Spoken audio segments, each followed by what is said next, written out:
दुनिया में करीब 100 करोड़ हिंदू हैं और मोस्टली लोग ये समझते हैं कि पूजा पाठ मंदिर जाना ही इसका मूल आधार है। दूसरे धर्म के लोग भी इसके बारे में यही समझते हैं, पर जो असली हिंदू होगा ना, असली सनातनी होगा, जो इसकी साइंस को जानता होगा, वो ऐसा बिल्कुल नहीं कहेगा। इसकी साइंस क्या है वो मैं इस वीडियो में आपको बताऊंगा।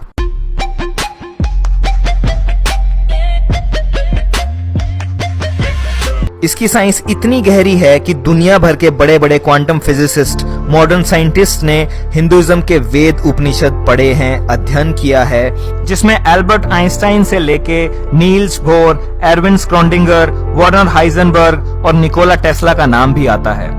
इन्होंने अपने टाइम में वेदांता फिलॉसफी पढ़ी थी। हिंदुइज्म का असली नाम है सनातन धर्मा। धर्मा का मतलब यहाँ पे रिलीजन से नहीं है, धर्मा का मतलब यहाँ पे है नियम, कुछ लॉज। उन लॉज के बारे में बात कर रहा है जो फिजिकल नहीं है, बट उनके हिसाब से सबकी लाइफ गवर्न होती है। हिंदुइज्म तो नाम इसलिए पड़ गया क्योंकि ये दुनिया की सबसे पुरानी सभ्यता से शुरू हुआ था, इंडस वैली सिविलाइजेशन, सिंधु घाटी सभ्यता, जो कि एक नदी के किनारे थी जिसका नाम था सिंधु नदी। और क्योंकि यहाँ रहने वाले लोग हिमालय और इंदु सागर, इंडियन ओशन के बीच में जो लोग रहते थे, उनको बाहर वाले लोगों ने हिंदू बोलना शुरू कर दिया, तो वहां से नाम पड़ गया हिंदुइज्म। अब इसकी खास बात क्या है? इसकी खास बात यह है कि अगर तुम 10 हिंदुओं को खड़ा कर दोगे और उनसे पूछोगे कि भाई तुम किस चीज में बिलीव करते हो, तो आपको 10 अलग अलग जवाब मिलेंगे, डिफरेंट फॉर एवरी पर्सन। क्यों? क्योंकि कोई भी इसका एक सिंगल फाउंडर नहीं है, लाइक अदर रिलीजन्स। इसमें कुछ लोग किसी चीज में मानते हैं, कुछ लोग किसी चीज में मानते हैं, डिफरेंट कल्चर्स हैं, ज्योग्राफिकल लोकेशंस के हिसाब से भी ये डिफर करता है। इस सब के बावजूद भी हिंदुइज्म में एक कॉमन विचारधारा है और वो बड़े ही ब्यूटीफुल तरीके से 3 चीजों को समझाती है।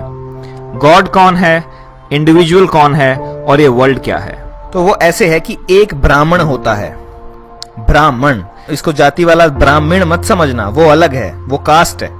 और ब्रह्मा भी मत समझना, क्रिएटर, वो भी अलग है, BRAHMAN। एक ब्राह्मण होता है, ऑल परवेडिंग एनर्जी, जो सब कुछ है, वहीं से शुरुआत है और वहीं से अंत है।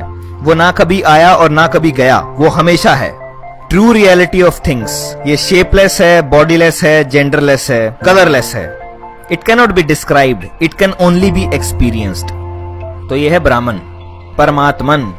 अब इस ब्राह्मण की इटर्निटी को समझने के लिए एक श्लोक है संस्कृत में, ओम पूर्णमदम पूर्णमिदम पूर्णात् पूर्णम उदच्यते पूर्णस्य पूर्णमादाय पूर्णमेवावशिष्यते। इसका सिंपल मतलब है, infinite has already existed, it will continue to exist, and from that infinite even if a infinite is taken out it remains infinite. मतलब वो इनफाइनाइट है, अनंत है, उसमें से अगर इनफाइनाइट भी निकाल दोगे तो भी वो इनफाइनाइट ही रहेगा, अनंत ही रहेगा। ये है ब्राह्मण, परमात्मन। अब इस ब्राह्मण में से, इस परमात्मन में से निकलते हैं छोटे छोटे टुकड़े, जिसे बोलते हैं आत्मन, जो आप में है, मुझ में है, पशुओं में है, पेड़ पौधों में है। उनमें प्राण है, लाइफ फोर्स, एनर्जी है। Pieces that comes out of Brahman, ये एनर्जी है। E=mc², आइंस्टाइन ने जो बताया था, वही सेम चीज। अब ये आत्मन एंटर करता है माया में। माया मतलब प्रकृति। ब्राह्मण सोर्स ऑफ क्रिएशन है और प्रकृति primordial matter and activating energy है, यानी कि नेचर और क्रिएशन इटसेल्फ। पुरुष प्रकृति, Shiv Shakti, cosmic father, cosmic mother, जगत पिता, जगत माता, masculine principle and feminine principle. पुरुष क्रिएशन का सोर्स है और प्रकृति खुद क्रिएशन है। अब ब्राह्मण से प्रकृति निकली है, ब्राह्मण से माया निकली है। ब्राह्मण इनफाइनाइट है, माया भी इनफाइनाइट है, पुरुष इनफाइनाइट, प्रकृति भी infinite. That infinite proceeds from the infinite. अनंत से ही अनंत निकलता है, and it still remains the Brahman, still remains infinite. तो Brahman is infinite, universe is infinite. अब ये यूनिवर्स जो ये क्रिएट हो रखा है, प्रीमोडियल मैटर, ये माया है, ब्राह्मण की माया, या कह लो शिव की माया। अब आत्मन को बॉडी मिली है, तो आत्मन ड्राइवर है और ये बॉडी एक कार की तरह है। एक कार नहीं चल सकती विदाउट द ड्राइवर, समझ रहे हैं? सिमिलरली इस बॉडी नहीं चल सकती विदाउट द आत्मन। आपने पढ़ा होगा, energy can neither be created nor be destroyed, it can only convert from one form to another. ये वही एनर्जी है, वही आत्मन है। जब ये माया में या प्रकृति में एंटर करती है तो ये मैटर एक्वायर कर लेती है, बॉडी एक्वायर कर लेती है। Atman is surrounded by a physical structure called body.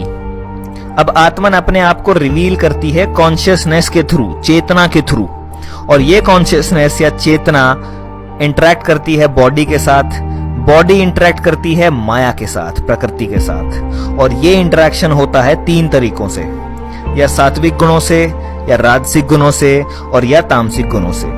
Her interaction में कर्म जनरेट होता जाएगा। अच्छा सोचोगे, अच्छा करोगे तो पॉजिटिव कर्म जनरेट होगा, और बुरा करोगे, बुरा सोचोगे तो नेगेटिव कर्म जनरेट होगा। अब ये जो आत्मन है, एनर्जी है, इसके लिए श्लोक है जो गीता में कृष्ण ने बोला है, नैनम छिदंती शस्त्राणि नहनम दहति पावक, न चैनम क्लदयन्ते आपो न शोषयति मारुत। ना शस्त्र आपको काट सकता है, ना अग्नि आपको जला सकती है, ना जल आपको गीला कर सकता है, और ना ही हवा आपको सुखा सकती है। आत्मा अमर है, अजर है, सर्वज्ञ है, सनातन है। जिस तरह से हम कपड़े बदलते हैं, उसी तरीके से आत्मा एक शरीर छोड़कर नया शरीर धारण कर लेती है। और जब ये आत्मन माया में एंटर करता है तो इस माया के अंदर आपका साइकिल स्टार्ट हो जाता है कर्म का। मतलब इस रेक्टेंगल के अंदर लिखा हुआ है लॉ ऑफ कर्मा। मतलब आत्मन ने यहाँ पे एंटर किया और उसका कर्म साइकिल स्टार्ट हो गया। यहाँ से ये आत्मन ने माया में एंटर किया, यहाँ पे जन्म हुआ, birth, disease, old age, death, birth, disease, old age, death, birth, disease, old age, death. ये चलता रहेगा, चलता रहेगा, चलता रहेगा, चलता रहेगा। बार बार जन्म होता रहेगा, बार बार मरते रहेंगे, बार बार जन्म होता रहेगा, मरते रहेंगे। ये इसकी कोर फिलोसफी है। अब जिस तरीके से फेसबुक के सर्वर होते हैं, वो सब कुछ रिकॉर्ड करते हैं कि कहाँ से आया, कितने बजे आया, क्या क्लिक किया, क्या लाइक किया, क्या कमेंट किया, क्या लाइक करके अनलाइक किया, ये सारी चीजें वो जैसे वो रिकॉर्ड करता है। इसी तरीके से माया में इनविजिबल सर्वर्स लगे होते हैं जो हर चीज को नोट कर रहे हैं कॉस्मिक रजिस्टर्स में। आपका एक एक कर्म नोट होता है, रजिस्टर्स में चढ़ता जाता है, पॉजिटिव और नेगेटिव का बैलेंस बनता चला जाता है। जब शरीर की मृत्यु होती है, उस समय आत्मा का जो भी विचार रहता है और उसके कर्म कैसे थे, उसके हिसाब से अगला जन्म डिसाइड होता है। अब देयर आर 6 कैटेगरीज जिसमें जन्म होता है, और ये इवोल्यूशन के हिसाब से हुआ है। अब 6 तरीके की रियलिटी है इस 3 डायमेंशनल वर्ल्ड में। पहली है एक्वेटिक, सारे पानी वाले। दूसरी है इंसेक्ट्स एंड रेप्टाइल्स, रेंगने वाले छोटे कीड़े मकोड़े। तीसरी है प्लांट्स। चौथी है एनिमल्स। पांचवी है बर्ड्स, और छठी है ह्यूमंस। अब सनातन धर्म ये बिलीव करता है, सनातन का मतलब है इटर्नल, टाइमलेस। उसमें ये बिलीफ है कि जो ह्यूमंस हैं सिर्फ वो ही कर्म जनरेट करते हैं, क्योंकि जो कीड़े मकोड़े हैं या फिर कुत्ता बिल्ली हैं, they are not aware of itself. वो सिर्फ इंस्टिंक्ट्स के आधार पे काम करते हैं, उनका कर्मा जनरेट नहीं होता, उनका कर्मा काउंट नहीं होता है। तो नेगेटिव कर्म जनरेट करोगे तो नीचे की दुनिया मिलेंगी, नीचे के रियलिटीज मिलेंगी, और नीचे सिर्फ कोई कर्म जनरेट नहीं हो सकता है, वहां सिर्फ कर्म भोग सकते हो, वहां कोई कर्म जनरेट नहीं होता है। तो अभी तुम्हें ह्यूमन बर्थ मिला है तो तुम्हारे कर्म बहुत अच्छे थे, इसलिए तुम इंसान बने, क्योंकि सिर्फ ह्यूमंस के पास फ्री विल है, चॉइस है कर्म जनरेट करने की। ये हिंदुइज्म के बेसिक थॉट्स हैं, और ब्रह्मा विष्णु महेश तो अभी तक आए भी नहीं। जो लोग सोचते हैं कि हिंदुइज्म का मतलब सिर्फ मंदिर जाना, पूजा करना है, भक्ति करना है, इसकी पीछे की साइंस क्या है उसको जानो। और ये सबसे पुराना रिलीजन होने के बावजूद भी आज तक इसीलिए खड़ा है क्योंकि ये सनातन है, टाइमलेस है, इसको कोई मार नहीं सकता। कितनी भी कोशिश कर लो इसको मारने की, फिर से उठ के खड़ा हो जाएगा, क्योंकि ये तो सिर्फ एक विचार है। और यही एक रीजन है कि ये आज तक भी जिंदा है। बाकी कितने धर्म आए और खत्म हो गए, बट ये आज भी सबसे पुराना होने के बावजूद भी 100 करोड़ लोग इसे फॉलो करते हैं। चलो आगे बढ़ते हैं। अब आत्मा के कर्म के हिसाब से अगला जन्म मिलता है। तो अब जो ह्यूमन लाइफ मिली है, इसमें अच्छे कर्म कर लो, वरना नीचे जाओगे। अपना कार्मिक बैलेंस सुधार लो, और नीचे जाओगे तो केवल बुरे कर्म खत्म होते जाएंगे, नए कर्म अन नहीं हो सकते क्योंकि चॉइसेस नहीं है। और अगर आत्मा के कर्म अच्छे हैं तो आपको ये सेंट्रल फिलॉसफी समझ में आएगी। तो कुछ नॉलेज एक्वायर करने के बाद और कुछ स्क्रिप्चर्स पढ़ने के बाद आपको ये समझ में आएगा कि आप एक साइकिल में फंस गए हैं, आपकी डेस्टिनी कहाँ है। तब आप पूरी पावर लगाएंगे इस साइकिल से बाहर निकलने के लिए और अल्टीमेटली मोक्ष अटेन करने के लिए। और मोक्ष सिर्फ मरने के बाद अटेन नहीं होता है, मोक्ष यहाँ रहते रहते मिल जाता है। जब आप ये अच्छे कर्म और बुरे कर्मों से ऊपर उठ जाते हैं, निष्काम कर्म करने लग जाते हैं, तो आपको यहाँ रहते रहते मोक्ष मिल जाता है। आपको ये रियलाइजेशन हो जाता है कि आप आत्मा हैं, और ये रियलाइजेशन हो जाता है कि आत्मा ही परमात्मा है। अद्वैत वेदांता के अकॉर्डिंग तत्त्वम असि, दैट दो आर्ट, मतलब आत्मन इज ब्राह्मण, आत्मा ही परमात्मा है, उसी का हिस्सा तो है, वही तो है। और मोक्ष अगर मिल गया तो आप वापस चले जाएंगे ब्राह्मण के पास, जहां से आप आए थे, परमात्मन के पास, which is the reality of all human beings. But हर कोई इस चीज के लिए अवेयर नहीं हो सकता।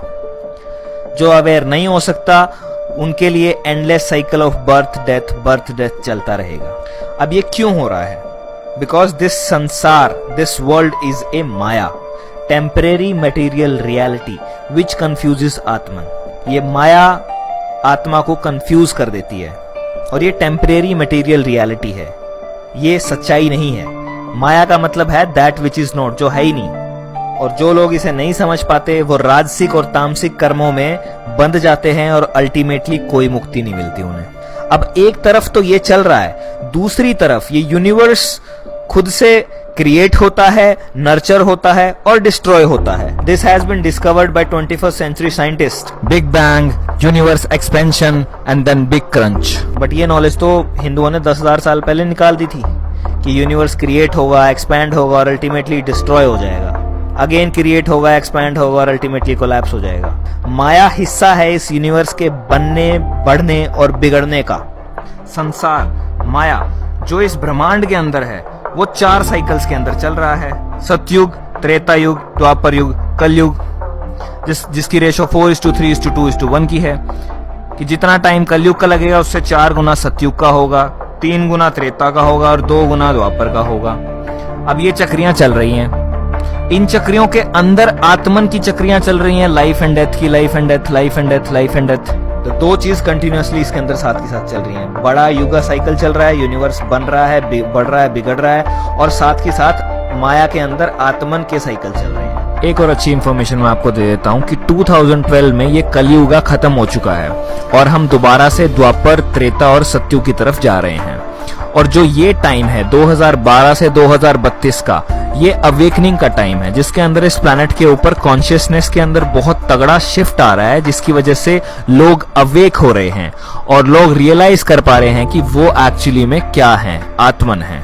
सब आत्मन हैं और सब एक हैं।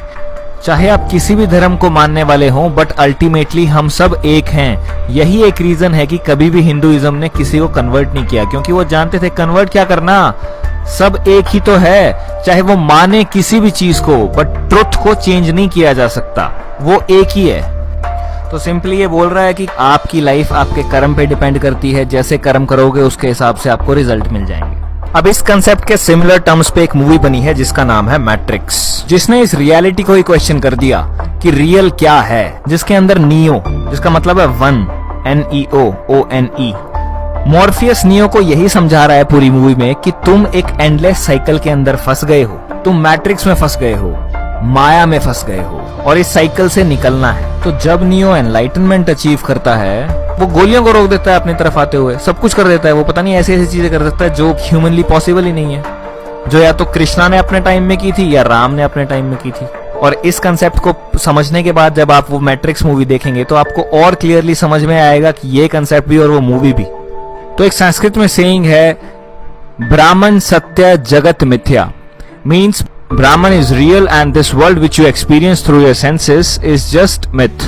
तो जिस दिन आपको ये आत्मा का बोध हो गया, उस दिन आपको मोक्ष अटेन हो गया, आपके ये सारे के सारे भ्रम टूट जाएंगे और आप समझ जाओगे कि आपके अंदर ही है वो ब्राह्मण, आपके अंदर ही है वो परमात्मा। अहम ब्रह्मास्मि जो सिखाया जाता है वो यही है कि तुम ही हो ब्राह्मण, तुम्हारे अंदर ही है सब कुछ, उसे कहाँ बाहर ढूंढ रहे हो, बाहर नहीं मिलेगा, वो अंदर ही मिलेगा।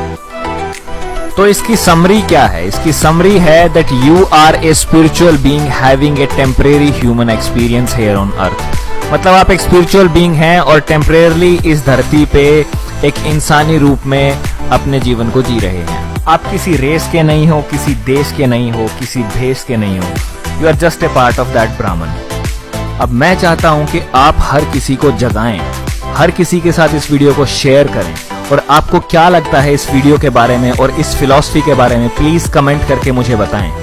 अगर किसी चीज पे आपको डाउट है तो मैंने डिस्क्रिप्शन में लिंक दिए हैं, आप उन पे जाके फर्दर रिसर्च कर सकते हैं। अगर ये वीडियो आपको पसंद आई है तो प्लीज इसे लाइक करें, चैनल को सब्सक्राइब करना बिल्कुल मत भूलें, क्योंकि मैं सिमिलर टाइप का कंटेंट इस चैनल पे लाता रहूंगा।